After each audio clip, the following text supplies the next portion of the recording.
আপনাদের জন্য নিয়ে এসেছি মজাদার একটা রেসিপি, বরবটি দিয়ে ডাল ভুনা। আসসালামু আলাইকুম। আমি এখানে বরবটিগুলো ভালোভাবে ধুয়ে কেটে নিয়েছি।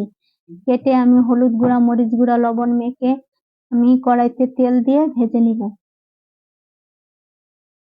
ভেজে নিয়ে একটা পাত্রে তুলে নেব।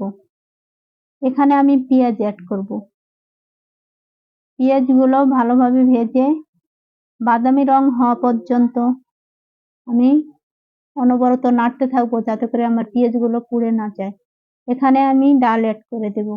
আমি এখানে 2 রকমের ডাল নিয়েছি, মুগ ডাল, মসুরির ডাল। ডালগুলো আমি ভালোভাবে ভেজে নিব। এ পর্যায়ে আমার ডালগুলোর কালারটা চেঞ্জ হয়ে গেছে। এখন আমার ডালটা ভাজা হয়ে গেছে। এখানে আমি অ্যাড করে দেব আদা রসুন পেস্ট, হলুদ গুঁড়া, লবণ। এগুলো কষিয়ে নেব সুন্দর করে। কষিয়ে এ পর্যায়ে আমি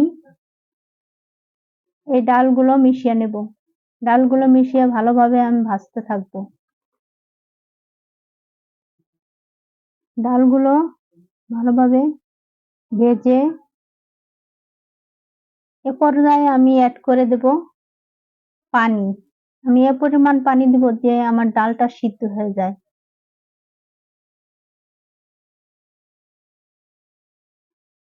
আমি এখানে ঢেকে দিলাম, আসছি 10 মিনিট পরে।